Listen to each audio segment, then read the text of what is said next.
No.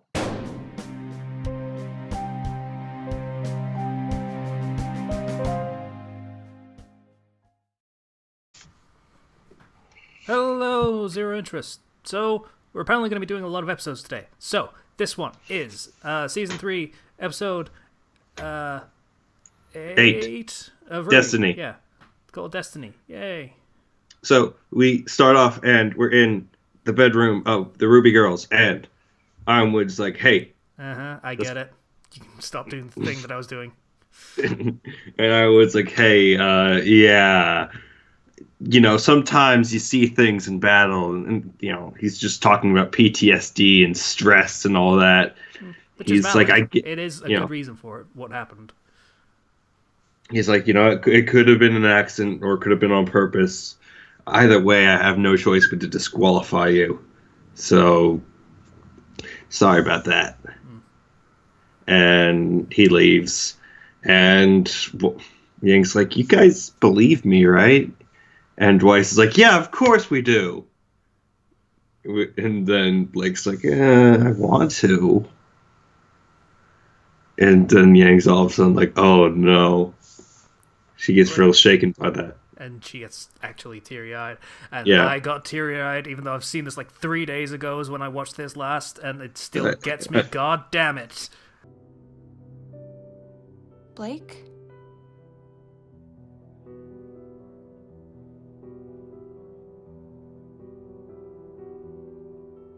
I want to believe you. Huh? What's that supposed to mean? Blake? I am going to be a mess by the end of this season. Fuck. And Blake's like, just look me in the eyes and tell me that he attacked you first, and then it was, you know, that you regret it. And Yang's able to do that, and Blake's like, all right, I trust you. Point of order. Yang says, he attacked me, so I attacked him back. Which says her pattern is when she is attacked, she will hit back again with equal or greater force. Which is her semblance. And, you know, it ties in with the whole semblance is who you are. It reflects who you are. Yeah. So her response to being attacked is not to get away or try and find out what the hell's happening. It's to attack back on yeah. It's a reflex at this point. Yeah. And so I really like the nice touch of Weiss is the first one to say, yeah, we trust you. Like, without a doubt. Weiss is a good girl. I mean, RWBY, you would expect RWBY to be the one of saying, yeah, we trust you no matter what first, but no, it's... Yeah, but like... It's RWBY first, and then it's Weiss immediately it's after RWBY, saying, yeah. But, like, you know, you like, Weiss saying that, like, immediately just kind of shows how much of a character, like, how much she's grown to really like the people around her. You know? To the point of she just really, really puts all her faith in them. Which I find really fun as, like, a development, like, from a developmental standpoint. And, so we move on to... Gosh, what do we move on to next? After they leave... Yang is left alone in the room because she's like, I just want to think. And they're like, all right, well, we'll go out, give you some alone time. And they go out, and Jean comes through the other door, and he's like, hey, is she gonna be all right? You know, they're like, oh yeah, she'll be fine. Pyrrha, just make sure you do good. Represent Beacon. And it's like, yeah, let's go get some coffee. You mean tea? Yeah, let's go do that. And Juniper are like, yeah, we'll do anything you need, just ask, kind of thing. Yeah. Good neighbors across the hall. Yeah. Good neighbor, Juniper's there. Anyways, so they're going, and Nora's like, Pyrrha, we got a train, we gotta get you ready. Yeah. Yeah. This whole sequence was kind of a little bit of tonal dissonance going on here, where everything's heavy, and then it's just, yay, let's be happy and comedy and stuff, and then let's be sad.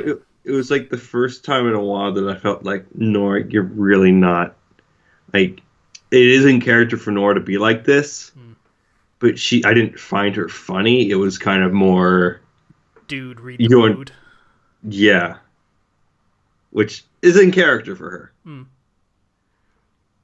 But I did laugh really loudly when Ren had the don't do anything. Please do nothing to the cook. Please do nothing to the cook. That I think they saw that in the store for a while, I believe. That apron is amazing. And it says it fits with his character too.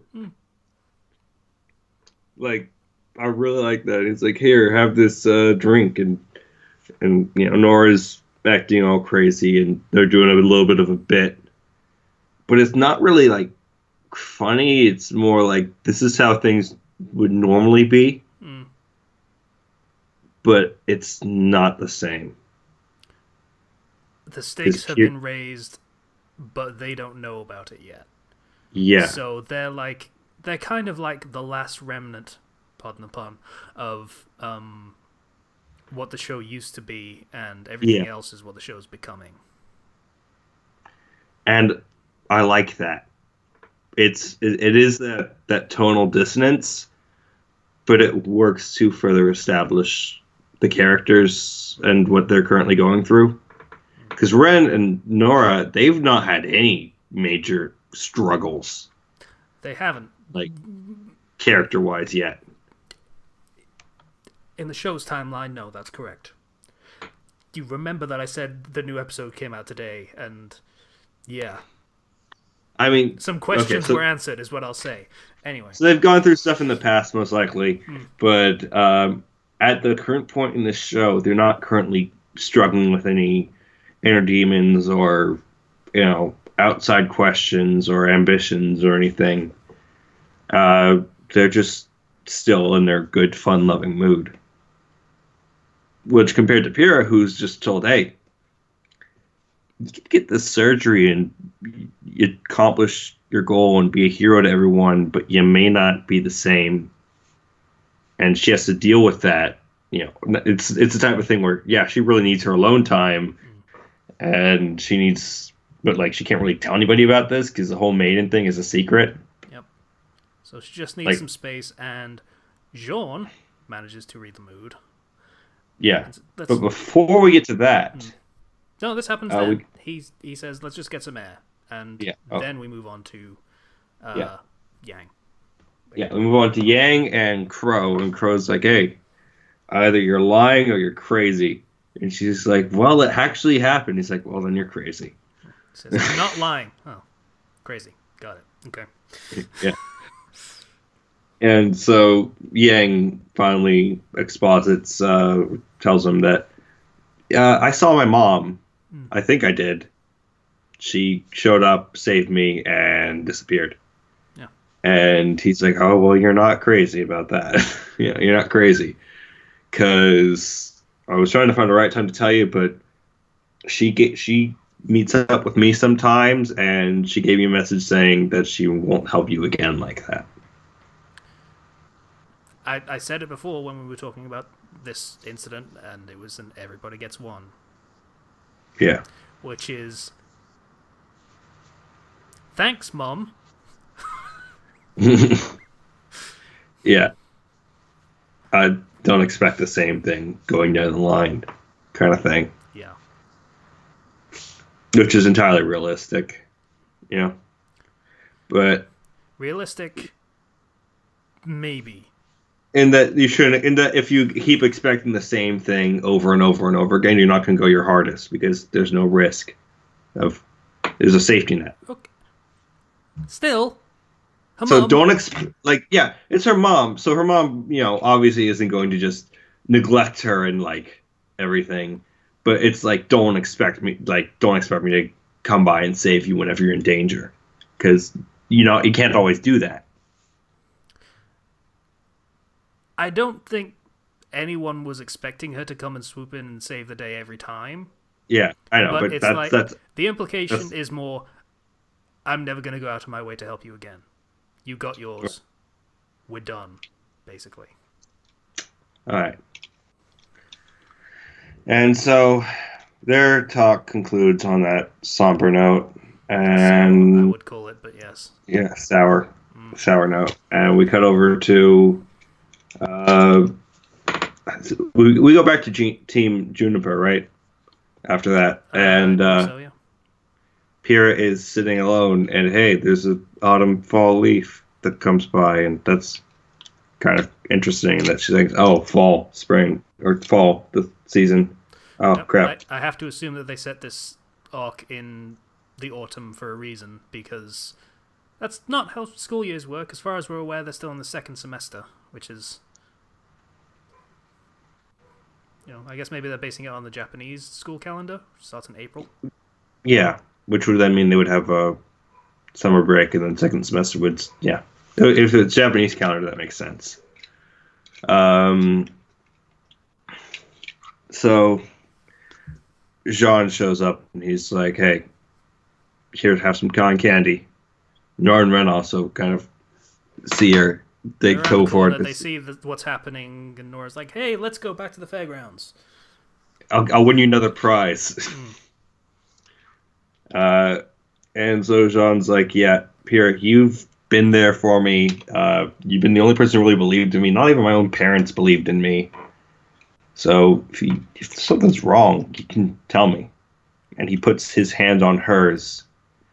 And not really. If something's wrong, you can tell me. Just if something's wrong, how can I help? Yeah, was the question basically. he asked, which is a little bit different. Like, he doesn't really know what to do when someone's struggling, like he sees Pyrrha is. Yeah, but he's like, how can I help? He's willing to do whatever it takes to help her. And he puts his hand on hers, and she's like, ugh, and drops the cotton candy he gave her. And it's just hand-holding, jeez. It's lewd. Don't you know? Hand-holding is lewd. Not only Japanese school year, we're also on Japanese customs, apparently. Oh, Christ. Not to mention the fact that she's super lovey-dovey for him, so. Still. Plus, I don't think she was expecting that. So she's all like wide-eyed, and he's like trying to talk to her, and she's like trying to explain in vague terms what she's going through. Of you've been your destiny. Your destiny is your goal. You're working for. That's how I consider it. Your destiny is what your life is ultimately going to lead up to. And not what destiny means. That's called ambition. But okay. Yeah, but that's her explanation of what she views it as. So what if you could, like, what if something appeared as an obstacle in your path to that destiny, or what if there was like a shortcut to that destiny? You could get that right now, but at the same time you won't be yourself anymore. And he's like, what? I don't really understand. Pierre, could you clarify for that? You're not making sense. And she stands up and just very slowly stands up, and none of this makes sense. Like, it's just a little bit sporadic, but whatever. Pyrrha, you're not making any sense. None of it makes sense. This isn't how things were supposed to happen. She's like, oh, she's like, yeah, she's getting all upset, and he's like, hey, Pyrrha, look, if you want to save the world, that. You got to go for it. Like, that's the Pyrrha that I know, is the Pyrrha that would not even hesitate, would go for it. And remember that she did go with that hesitation until she realized what the consequences of going through this would be, what she learned that those were. And I know that, like, she's thinking, okay, if I'm no longer the same, what's that going to do to, she likes Jean. Like, Jean is the grounding force here. Like, what's going to happen with her and Jean if she goes through this? Like, she has something to lose. So, him telling her, you should just go for it. She gets, like, I don't know what to do now, freaks out, and accidentally magnets him right into a wall with his armor. And then she sees, oh, man, I just hurt the guy that I like and the guy who's trying to help me, and she runs away. Yeah. Not going to point out the gender flip hypocrisy on this, but, yeah. I kind of just did, I admit. But, whatever. Yeah, also, I feel like it's a bit reductive to say, oh, she's worried about losing Jean. I think there's more to it than that, and reducing it to that is kind of doing a disservice to a character. But that's all I really could come up with at the spot. Like I don't know exactly. There's that. There's also the fact that it could change who she is, and who she is someone that would do whatever it takes to help people, to save the world, and she would take a shortcut to saving the world. But if she goes through this, she wouldn't necessarily be the same person. She wouldn't necessarily have the same goals, the same ideals, the same ambitions. It would change everything for her.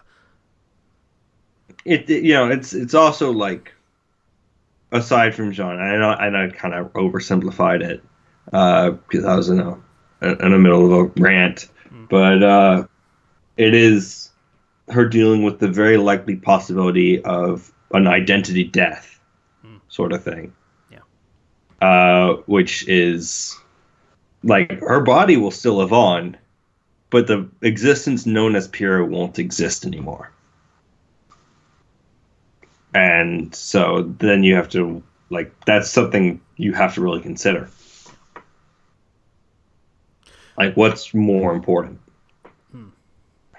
Then we move on to another scene, which is like the scene with Nora, only less. Like, that was trying very, very hard to be comedy. This is more trying to be, not necessarily funny, but light. Which is a very distinct and important difference, because here it kind of works. Yeah, we have Ruby getting in line for plane thing. I don't know. And she sees Velvet taking pictures. And she's like, hey, Velvet, what's up? And she's like, oh, I'm practicing my photography. And she shows her a horrible picture of the sun. And Ruby's like, you're improving.